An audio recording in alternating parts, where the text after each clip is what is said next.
niveau avancé du jeu et que tu pars courir. Combien de temps? Tu sais pas. Quelle allure? Tu sais pas. Juste tu vas courir. Mais ça c'est pour les débutants. Ceux qui ont un bon niveau, ils ont un plan de course, une allure. Ils optimisent leur semaine. Maintenant je vais vous parler de mon rapport avec la course. Mon rapport de force. Et ouais, je me suis castagne contre ce sport. Et devinez qui a gagné? Elle m'a éclaté. Et comme ça, elle m'a mis une balle en plein cœur. En début d'année, j'ai arrêté la natation et il fallait bien que je trouve quelque chose pour compenser ça. Et aussi pour m'occuper parce que je passais quand même 5h30 à la piscine. Donc, et je fais pas trop de sport, je retourne à la salle à la maison. C'est pour ça que je me suis tournée vers le course à pied. Mais j'ai pas choisi ça au hasard parce que quand j'étais au collège, oui, je suis au lycée. Je sais, on dirait pas. Mais c'est pas grave. On a fait des relais et du demi-fond. Et j'avoue, j'aimais bien. Ouais. Et là, bam, première embûche dans mon parcours de futur grande athlète des Jeux Olympiques. J'ai la flemme. En fait, c'est pas de la flemme. C'est juste que je me sens bloquée par quelque chose, mais je sais pas quoi. Comme ça, un peu. Sortez-moi de là, je peux pas sortir. Bon, après un mois comme ça, je fais ma première course.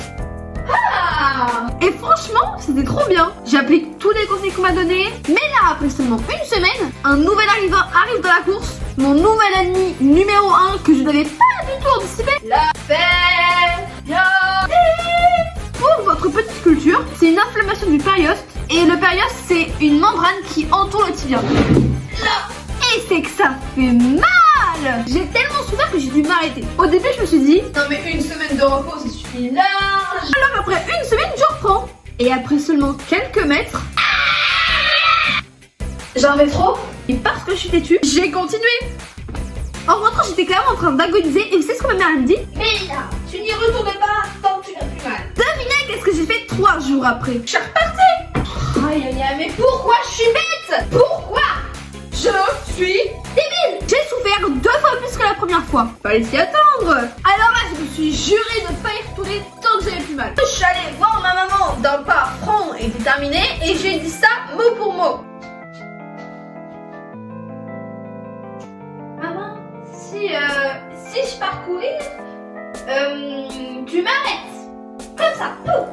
Et tu me dis, Mélina, tu n'y retourneras pas. Va dormir. C'est comme ça que je me suis retrouvée à faire une pause d'un mois, tout simplement. Et au bout d'un mois, j'avais vraiment plus mal. Mais c'était pas de la mauvaise foi. Là, j'avais vraiment plus mal. Et c'est d'y retourner. Mais pour être sûr que je vais pas avoir mal, je fais des tours dans mon salon. Franchement, fallait pas me voir à ce moment-là. C'était un peu cringe, vous voyez. C'est ce genre de situation.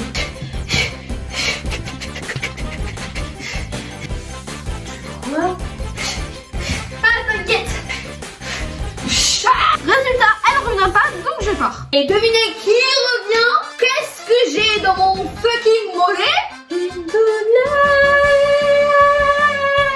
Alors là, pour la première fois de cette histoire, je réfléchis et je me dis, si j'ai mal, ça va peut-être faire comme la dernière fois. Du coup, qu'est-ce que je fais?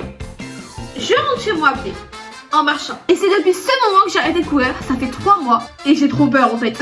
Et après avoir entendu cette histoire, vous pouvez peut-être vous dire, mais comment la périostite est arrivée? Eh bien, si vous croyez que j'étais au prime de ma débilité,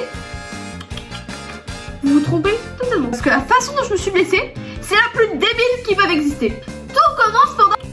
Je garde cette histoire pour une prochaine vidéo. Et donc, si vous voulez connaître cette histoire, abonnez-vous et je la raconterai peut-être plus tard. Bref, j'espère que cette vidéo vous aura plu. N'hésitez pas à vous abonner, à liker, commenter, partager tout ce que vous voulez. Pour me soutenir, ça me fait extrêmement plaisir. Je me donne pour les vidéos, je suis tellement contente d'en faire. On se dit à la prochaine. Ciao, ciao.